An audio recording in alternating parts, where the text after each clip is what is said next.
இப்படி இந்த கருணை உள்ளம் கொண்ட வள்ளல் பெருமான் இங்கு ஏன் வந்து பிறந்தார்? இங்கு ஏன் வந்து பிறந்தார்? இறைவன் வள்ளல் பெருமானை எதற்காக இங்கே அனுப்பி வைத்தார்? அதையும் வள்ளல் பெருமானே சொல்லுகின்றார். ஏன் தன்னை இறைவன் அனுப்பி வைத்தான்? அந்த காலத்திலே பார்க்கும்பொழுது இங்கே சமய சண்டையும் மத சண்டையும் மிக அதிகமாக, போரிலே சண்டையிட்டு இறந்தவர்களை காட்டிலும் இந்த மத சண்டையிலும் சமய சண்டையிலும் இறந்தவர்களின் எண்ணிக்கை அதிகம். அதை கண்டு பொறுக்க முடியாமல் தான் வள்ளல் பெருமான் இங்கே இறைவனால் வருவிக்க உற்றவர். அவதாரங்கள் என்று நாம் கேள்விப்பட்டிருப்போம். அப்படி எங்கெல்லாம் அநீதி தலை தூக்குகின்றதோ அங்கெல்லாம் இறைவன் அவதரிப்பான், அல்லது இறைவன் ஒருவரை இங்கே பிறக்கச் செய்வான், வருவிக்க ஒருவன். அப்படி இறைவனால் வருவிக்க உற்றவர். அப்பொழுது என்ன அநீதி இங்கே நடந்து கொண்டிருந்தது? ஜாதி சண்டை, சமய சண்டை, அது மட்டுமல்ல, பசி கொடுமை, பஞ்சம், பசி கொடுமை இங்கே தலைவிரித்து ஆடியது. அகில இந்தியா முழுவதும் அந்த பசி கொடுமை. அதிலே தமிழ்நாட்டிலே மிகவும் அதிகமான பஞ்சம் நிலவி வந்த காலத்திலே வள்ளல் பெருமானை இறைவன் இங்கே தமிழகத்திலே வருவிக்க விடுகின்றார். பேருற்ற உலகிலொரு சமய மத நெறியெல்லாம் பேய் பிடிப்புற்று பிச்சு பிள்ளை விளையாட்டென உணர்ந்திடாது உலகில் உயிர்கள் பல பேதமுற்று அங்கும் இங்கும் போருற்று இறந்து வீண் போயினர். இன்னும் வீண் போகாத படிக்கே புனிதமொரு சமரச சன்மார்க்க நிலை காட்டி மெய்ப்பொருளை உணர்த்தி இங்கே அனைவருக்கும் ஒரு நல்ல நெறியை காட்டு என்று இறைவனால் வருவிக்க உற்றவர் வள்ளல் பெருமான். வள்ளல் பெருமான் இறைவனிடத்திலே கேட்கின்றார், எனக்கு ஏன் இந்த வேலையை கொடுக்கின்றீர்கள்? எவ்வளவோ ஞானிகள் வந்துவிட்டார்களே, இப்பொழுது எனக்கு எதற்காக இந்த வேலை என்று கேட்கும் பொழுது இறைவன் பதில் சொல்லுகின்றானாம், நீ என் பிள்ளையாதலாலே இவ்வேலை புரிக என்று இட்டனம் மனதில் வேறென்னற்க. நீ என் பிள்ளையாதலே இவ்வேலை புரிக. வள்ளல் பெருமான் இறைவனுடைய பிள்ளை. அதை தத்துவ வெற்றி என்கின்ற தலைப்பிலே நான் இறைவனுடைய செல்லை பிள்ளை, தலைப்பிள்ளை, முதல் பிள்ளை, மூத்த பிள்ளை என்றெல்லாம் வள்ளல் பெருமானே பாடி அருளுகின்றார். இறைவனுடைய பிள்ளை வள்ளல் பெருமான். அப்படிப்பட்ட அந்த இறைவனுடைய பிள்ளையாக இங்கே வள்ளல் பெருமான் நமக்கெல்லாம் அற்புதமான புனிதமான இந்த ஜீவகாருண்ய நெறியை காட்டுவதற்காக இங்கே வருவிக்க உற்றவர். இதே மே மாதம்தான் 1867 ஆண்டு. 1867 ஆண்டு இதே மே மாதம் 23ஆம் நாள், மே மாதம் 23ஆம் நாள் தமிழ் தேதி வைகாசி 11ஆம் தேதி வடலூரிலே தர்மசாலை என்கின்ற ஒரு அற்புதமான அமைப்பை வள்ளல் பெருமான் தொடங்குகின்றார். நெருப்பை கொண்டு நெருப்பை அவிக்க முடியுமா? நெருப்பை கொண்டு நெருப்பை அவிக்க முடியுமா? முடியாது என்பதுதான் இதுவரை வந்திருக்கக்கூடிய வல்லுநர்களின் வாக்கு. ஆனால் வள்ளல் பெருமான் நெருப்பை கொண்டு நெருப்பை அவிக்க முடியும் என்று காட்டியவர். நெருப்பை கொண்டு எந்த நெருப்பை வள்ளல் பெருமான் அவித்தார்? பசி என்கின்ற நெருப்பை, அணையா அடுப்பு என்கின்ற நெருப்பை கொண்டு வள்ளல் பெருமான் அணைத்தார். 1867 வைகாசி 11ஆம் தேதி ஏற்றப்பட்ட அந்த அடுப்பு இன்னும் இப்பொழுதும் நீங்கள் வடலூரிலே சென்று பார்க்கலாம். அன்று ஏற்றப்பட்ட அடுப்பு எப்பொழுது? 1867. அன்று முதல் இன்று வரை என்றுமே அந்த அடுப்பு அணையாமல் இருக்கும்படி தொடர்ந்து நெருப்பு மூட்டப்பட்டு கொண்டே வருகிறது. அப்படிப்பட்ட ஒரு அணையா அடுப்பை இந்த உலகத்திற்கு வள்ளல் பெருமான் தந்தவர். அந்த அணையா அடுப்பு தான் இப்பொழுது இங்கும் ஒரு அற்புதமான அடுப்பாக விளங்கி 500 கிலோ அரிசியை இங்கே உணவாக படைத்திருக்கின்றது. எங்கெல்லாம் சமரச சுத்த சன்மார்க்க சத்திய சங்கம் இருக்கின்றதோ அங்கெல்லாம் பசி என்கின்ற வார்த்தையே கிடையாது என்று சொல்லலாம். அந்த பசி பிணியை முழுவதுமாக அகற்றியவர் வள்ளல் பெருமான். இப்படி அந்த தர்மசாலையை 1867 தொடங்கி இன்று வரை அணையா அடுப்பாக அங்கு வருவோர்க்கெல்லாம் அற்புதமான ஒரு விருந்து படைத்து கொண்டிருக்கின்றார்கள்.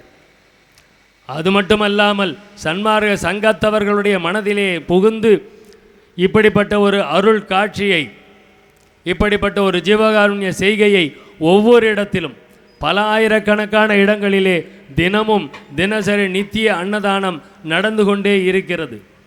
இங்கே சென்னையிலும் திருவிக நகரிலே அருள்ஜோதி அன்ன ஆலயம் என்று, வேளச்சேரி பகுதியிலே தீபம் அறக்கட்டளை என்றும் அற்புதமாக இந்த சென்னை பகுதியும் அதை சுற்றி இருக்கக்கூடிய பகுதிகளுக்கும் பசியாற்றுவித்தல் என்கின்ற ஒரு அற்புதமான பணியை செய்து கொண்டிருக்கின்றார்கள்.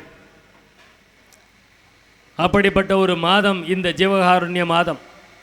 வள்ளல் பெருமான் அந்த ஜீவகாருண்யத்தை மிகவும் அழகாக அற்புதமாக ஆணித்தரமாக எடுத்துரைக்கின்றார். இந்த ஜீவகாருண்யம்தான் மோட்ச வீட்டின் திறவுகோல். இந்த திறவுகோலை வைத்து கொள்ளாமல் எத்தனை பூஜை செய்தாலும் புனஸ்காரம் செய்தாலும் எவ்வளவு நல்ல காரியங்கள் செய்தாலும் அது அத்தனையும் பிரயோஜனம் இல்லாத மாயாஜால செய்கைகள் என்று இந்த ஜீவகாருண்யத்தை மிக அற்புதமாக வலியுறுத்துகின்றார். இந்த ஜீவகாருண்யம் என்கின்ற இந்த திறவுகோல் தான் இறைவனுடைய அந்த மோட்ச வீட்டின் திறவுகோல். அதனால் நாம் அனைவரும் ஒவ்வொருவரும் ஒவ்வொரு நாளும் ஒருவருக்காவது உணவளிக்க வேண்டும், ஒருவரின் பசியையாவது தீர்த்துவிட வேண்டும் என்கின்ற ஒரு கொள்கையை நாம் எடுத்துக்கொள்ள வேண்டும். ஒவ்வொருவர் பசியை தீர்த்தோம் என்றால் ஒருவரும் இங்கு பசியோடு இருக்க மாட்டார்கள். பசிச்சாவு பட்டினி சாவு என்பது இந்த பூமியிலே இருக்காது. அதற்கு காரணம், அதற்கு பிள்ளையார் சொல்லி போட்டது யார் என்றால் வள்ளல் பெருமான் தான். பட்டினி சாவை முழுவதுமாக அகற்றியவர் நமது வள்ளல் பெருமான்.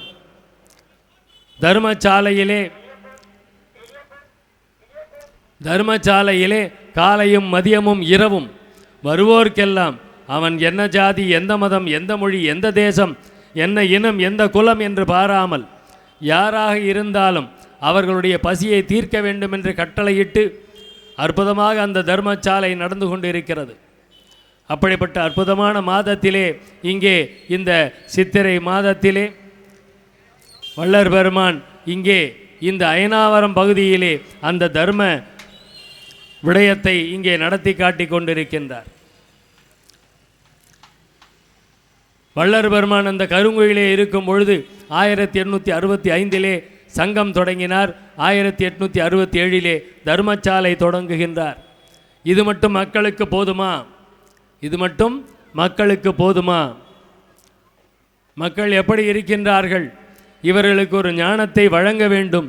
தெய்வங்கள் பல பல சிந்தை செய்வாரும், சேர்கதி பல பல செப்புகின்றாரும், பொய் வந்த கலைபல புகன்றிடுவாரும், பொய் சமயாதியை மெச்சுகின்றாரும், மெய் வந்த திருவருள் விளக்கம் ஒன்றில்லார், மேல்விளை வருகிலர் வீண்கழிக்கின்றார், எய் வந்த துன்பொழித்து அவர்க்கு அறிவருள் வீர் என்று வள்ளல் பெருமான் இறைவனிடத்திலே விண்ணப்பம் வைக்கின்றார்.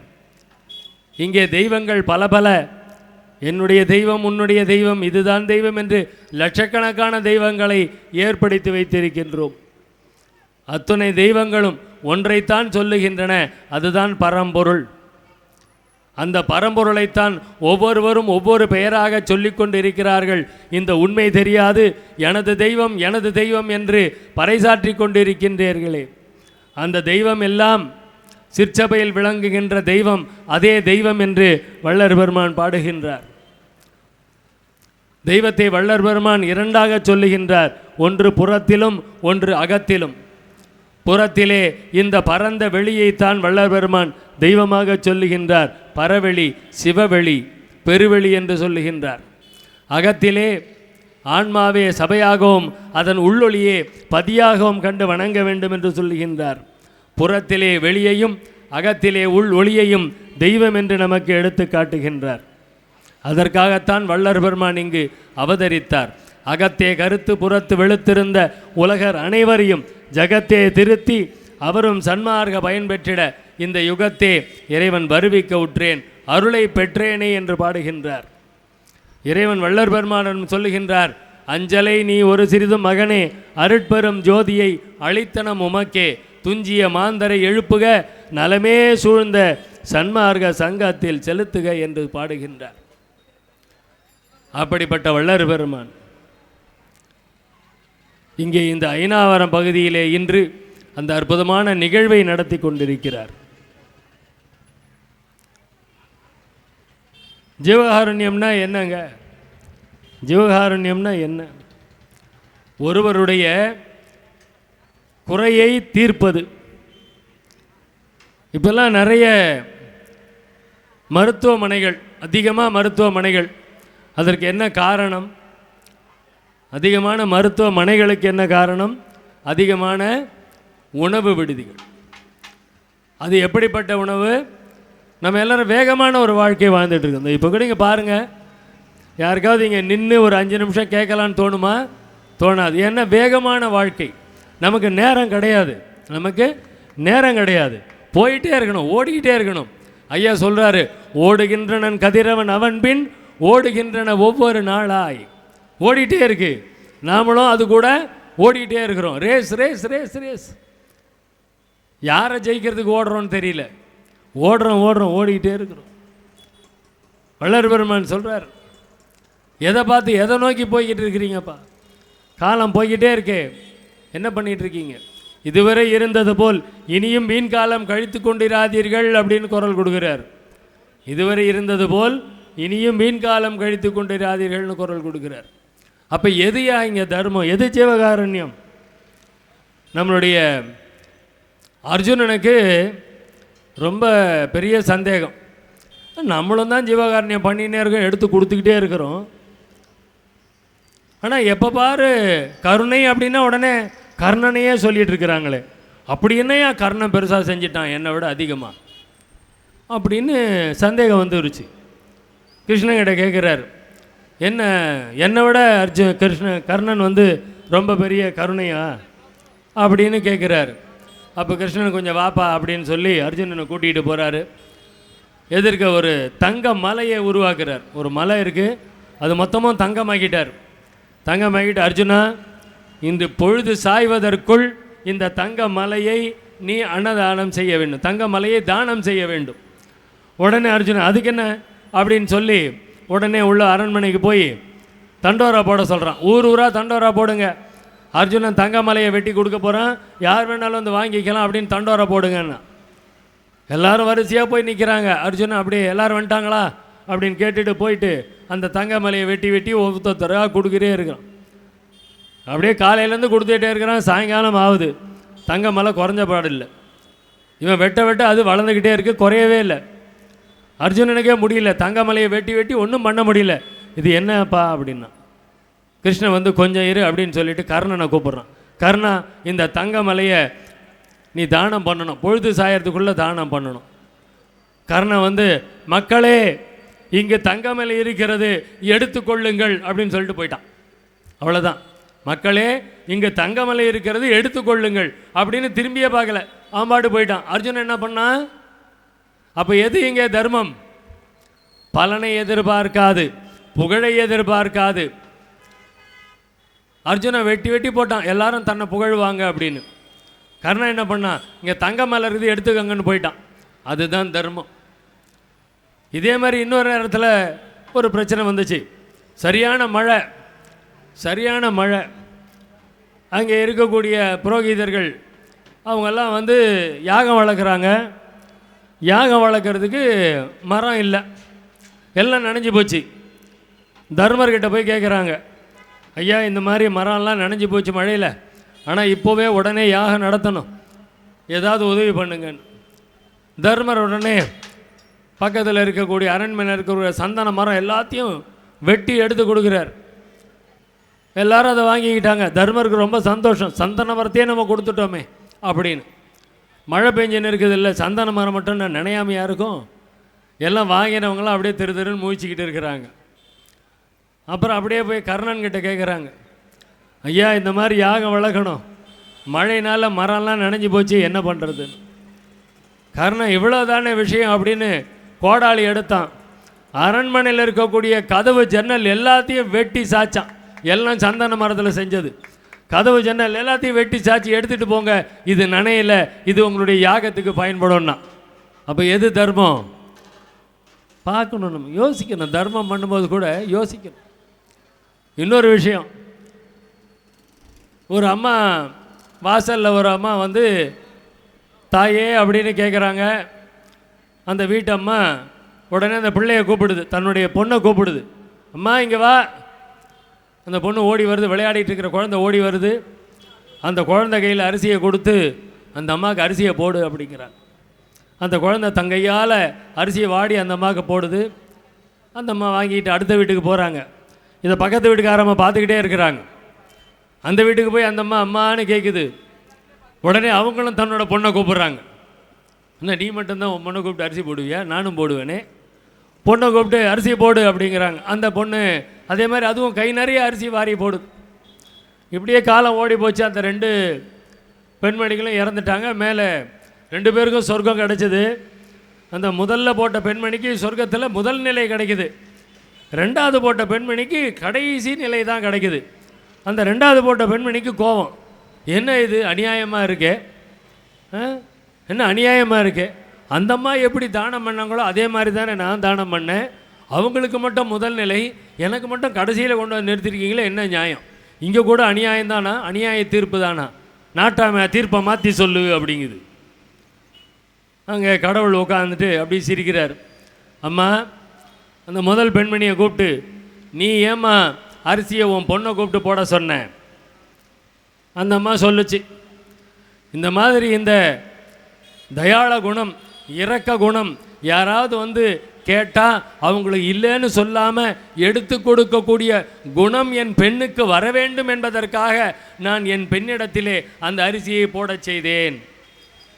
அப்புறம் இந்த மாட்டை கேட்குறாரு கடவுள், நீ ஏம்மா உன் பொண்ணை கூப்பிட்டு அரிசி போட சொன்னேன்னார். அதுக்கு அந்தம்மா சொல்லிச்சு, என் கையால் போட்டால் நிறைய அரிசி போட்டுருவேன், அது சின்ன பொண்ணு, அது கையால் போட்டால் கொஞ்சம் அரிசி தான் போடுவேன், அதனால் நான் அந்த பொண்ணை கூப்பிட்டு போட சொன்னேன்னாரா. அப்போ தானம் பண்ணுறதுலேயும் எப்படிப்பட்ட அந்த எண்ணங்கள் மாறுபடுது இல்லையா? இது நமக்கு தெரியாது, ஆனால் கடவுளுக்கு தெரியும் இல்லையா? அந்த எண்ணங்கள் மாறுபடுது. அப்போது அந்த இரக்க குணத்தை தன்னுடைய குழந்தைக்கு ஊட்ட வேண்டும் என்கின்ற அந்த உணர்வோடு செய்த வேலை. அதுதான் வள்ளல் பெருமான் இங்கே சொல்கிறார். இரக்க குணம் அத்துணை மனிதர்களுக்கும் இருக்க வேண்டும். மனிதநேயமே இல்லாத ஒரு காலமாக இருந்தது ஐயா. அந்த காலம் மனிதநேயமே கிடையாது. வள்ளல் பெருமான் அதை தாண்டி ஆன்மநேயத்தை வேண்டும் என்று சொல்லுகின்றார். ஆன்மநேய ஒருமைப்பாட்டு உரிமை எங்களுக்குள் எக்காலத்தும் எவ்விடத்தும் எவ்விதத்தும் எவ்வளவும் விலகாமல் நிறைந்து விளங்கச் செய்வி தருளல் வேண்டும் என்று விண்ணப்பம் வைக்கின்றார். ஆன்மநேயம்னா என்னங்க? எவ்வளோ பேர் வீட்டில் இந்த கொசு அடிக்கிறதுக்கு பேட் வாங்கி வச்சுருக்கிறோம். கொசு அடிக்கிறதுக்கு பேட் வாங்கி வச்சிட்ருக்குறோம். அப்போ அந்த இடத்துல என்ன போச்சு? அங்கே ஆன்மநேயம் போய்விட்டது. ஒரு உயிரை கொலை செய்வதற்கு துணிச்சலோக ஒரு கொலை கருவியை வாங்கி வைக்கிறோம். அந்த கொசு அடிக்கிற பேட்டுங்கிறது என்ன? கொலை கருவி. அது ஒரு கொலை கருவி. இது நம்ம உணர்றது கிடையாது. அந்த கொசு அடிக்கணும், அவ்வளோதான். உட்காந்தா பட்டுன்னு அடிக்கணும், அவ்வளோதான். அப்போ இந்த எண்ணத்தை மாற்ற வேண்டும் என்று வள்ளல் பெருமான் சொல்லுகின்றார். ஒரு கொசுவில் வாங்கிட்டு அதில் படுத்துக்கலாமே ஐயா, சிம்பிளான விஷயம் தானே. அல்லது வீட்டை சுற்றியும் அந்த ஜன்னல்கள் எல்லாம் கொசுவில் அடிச்சுக்கோங்க, சிம்பிளாக முடிஞ்சிருச்சு. எதுக்கு அந்த கொசு என்கின்ற அந்த ஒரு உயிரை நாம் கொலை செய்ய வேண்டும்? சிந்திச்சு பார்க்கணும். இதை சிந்தியுங்கள் என்று வள்ளல் பெருமான் சொல்லுகின்றார். நம்முடைய நிலை எப்படிப்பட்டது, நம்மை அதிர்ஷ்டிக்கின்ற காப்பாற்றி கொண்டிருக்கக்கூடிய தெய்வத்தினுடைய நிலை எப்படிப்பட்டது என்று சிந்திக்க வேண்டும் அப்படிங்கிறார். ஒரு நாட்டில், நம்ம நாட்டில் கொஞ்சம் குளிரெலாம் கம்மி தான். அந்த குளிர் பிரதேசத்தில் ஒரு சின்ன பையன் ஒரு கடை வாசலில் நின்று அந்த கடையே பார்த்துக்கிட்டு இருக்கிறான். அந்த கடையில் வந்து குல்லா, சாக்ஸு, கைக்கு க்ளவுஸு அதெல்லாம் அந்த கடையில் விற்பனை பண்ணிகிட்டு இருக்கிறாங்க. ஏன்னா அது பனி பிரதேசம். அப்போ அதெல்லாம் அந்த குழந்தை அப்படி பார்த்துக்கிட்டே நிற்குது. அது கையில் கிழிஞ்சு போன ஒரு கந்தலாக ஒரு சாக்ஸு, காலில் கந்தலாக ஒரு செருப்பு, அதெல்லாம் பார்த்துக்கிட்டே இருந்துட்டு அது வந்து, கடவுளே எனக்கு இதெல்லாம் கிடைக்காதா? சத்தமாகவே கேட்குது அந்த பிள்ளை. கடவுளே எனக்கு இதெல்லாம் கிடைக்காதா அப்படின்னு கேட்குது. திடீர்னு ஒரு அம்மா வராங்க. அந்த குழந்தைய கடைக்கு உள்ளார கூட்டிகிட்டு போகிறாங்க. அந்த கடைக்காரர்கிட்ட என்னமோ பேசிவிட்டு அந்த குழந்தைய கடைக்கு பின்னாடி கூட்டிகிட்டு போகிறாங்க. அந்த குழந்தையோட கையில் இருக்கிற அந்த கந்தலான சாக்ஸு, அந்த க்ளவுஸ் எல்லாத்தையும் கழட்டி தூக்கி போட்டுட்டு அந்த குழந்தையோட கை காலெல்லாம் நல்லா அலம்பி விட்டு தொடச்சிட்டு அந்த கடைக்கு போய் அந்த குழந்தைக்கு அந்த க்ளவுஸ் வாங்கி கொடுத்து, காலில் சாக்ஸ் வாங்கி கொடுத்து, நல்ல அந்த குளிர் தாங்கக்கூடிய ஒரு கோட்டு வாங்கி கொடுத்து, அதே மாதிரி ஒரு செட்டு கையிலையும் வாங்கி கொடுத்து அந்த குழந்தைய அனுப்பி வைக்கிறாங்க. அந்த குழந்தைய வாங்கி எல்லாம் கொடுத்துட்டு அவங்க அப்படி நடந்து போகும்போது அந்த குழந்தை அந்த அம்மாவோட கையை பிடிச்சி நீங்கள் கடவுளோட சம்சாரமானு கேட்டுச்சான். நீங்கள் கடவுளோட சம்சாரமா? ஏன் அப்படி கேட்குற? இல்லை, இப்போ தான் நான் கடவுள்கிட்ட இதெல்லாம் எனக்கு கிடைக்காதான்னு கேட்டேன், நீங்கள் உடனே வந்து வாங்கி கொடுக்குறீங்களே, அதனால் நீங்கள் கடவுளோட சம்சாரமானு கேட்டேன் அப்படின்னுச்சான். அப்போ கடவுள்கிட்ட நமக்கு ஏதாவது வேணும்னு கேட்கும்போது அதை கொடுக்குறவங்கள நம்ம எப்படி பார்க்குறோம்? கடவுளாகவே பாவிக்கின்றோம். அவங்க தான் நமக்கு கடவுள் இல்லையா? அதை தான் இங்கே வள்ளல் பெருமான் இந்த இரக்கத்திலே சொல்லுகின்றார். பசி, பிணி, தாகம், இச்சை, எளிமை, பயம், கொலை என்ற 7 விஷயங்களில் ஒவ்வொரு உயிரும் துன்பப்படும். அப்படி துன்பப்படுற நேரத்தில் அந்த துன்பத்தை நீக்குபவன் எவனோ அவனே இறைவன் அப்படிங்கிறார். எல்லாருமே வந்து இறைவனை தேடி தான்யா போய்கிட்டு இருந்தாங்க. இது வரைக்கும் வந்த ஞானிகள் எல்லாம் என்ன பண்ணாங்க? இறைவனை தேடி தேடி போய்கிட்டு இருந்தாங்க. வள்ளல் பெருமான் சொன்னார், ஒரு ஊரில் 4 பசங்க, ரொம்ப நல்ல நல்ல பசங்க தான். அவங்க அப்படியே அந்த ஊரை விட்டு வெளியே கிளம்பி போகிறாங்க. ஊரில் இருக்கிறவங்களாம் அந்த பசங்களுக்கு மாலை போட்டு அனுப்பி வைக்கிறாங்க. ஒருத்தர், ஒரு கழுதை வியாபாரி அந்த பக்கமாக வராரு. என்னப்பா, எங்கேப்பா போகிறீங்க அப்படின்னு. நாங்கள் கடவுளை தேடிக்கிட்டு போகிறோம். என்ன? நாங்கள் கடவுளை தேடிக்கிட்டு போகிறோம், கடவுளை கண்டுபிடிச்சி இந்த ஊருக்கு கூட்டிகிட்டு வர்றதுக்காக போகிறோம் அப்படின்னா. அப்படியே அவர் பார்த்து சிரிக்கிறார். சிரிச்சுட்டு கடகடன்னு போயிட்டு ஒரு கழுதையை, அவருடைய கழுதை மேலே ஏறி உட்காந்துக்கிட்டு அந்த பசங்க பின்னாடி வேகமாக வராரு. வந்து அந்த பசங்களை தாண்டி போகிறாரு கழுதை மேலே. அந்த பசங்க, என்ன இவர் கழுதை மேலே உட்காந்து போகிறாரு, ஐயா எங்கே போகிறீங்க, இவ்வளோ வேகமாக போகிறீங்க, என்ன ஆச்சு, ஏதாவது பிரச்சனையா அப்படி. அதெல்லாம் ஒன்றும் இல்லைப்பா, நான் என் கழுதையை தேடி போகிறேன்னார். கழுதை மேலே உட்காந்து வேகமாக போகிறாரு. என்ன பிரச்சனை? நான் என் கழுதையை தேடி போகிறேன்னார். பசங்கள்லாம் சிரிக்கிறாங்க. என்னையா சொல்கிறீங்க நீங்கள்? என்னப்பா, என்ன பிரச்சனை இதில்? நான் என் கழுதையை தேடி தான் இப்போ போகிறேன். ஐயா, நீங்கள் அந்த கழுதை மேலே தான் என் உட்காந்துட்டு கழுதையை தேடி போய்கிட்டு இருக்கீங்க அப்படின்னார். கழுதை மேலே உட்காந்துட்டு கழுதையை தேடி போய்கிட்டு இருக்கீங்க, இது என்னையா நியாயம்? பெரியவங்க நீங்களே இப்படி செய்யலாமா அப்படின்னு பசங்க கேட்டாங்க. அவர் அப்படியே சிரிச்சுக்கிட்டு, ஏண்டா உங்களுக்குள்ளார இருக்கிற கடவுளை விட்டுவிட்டு நீங்களை கடவுளை தேடிட்டு எங்கேயோ போகிறீங்களே, அது மட்டும் நியாயமாடான்னு கேட்டார்.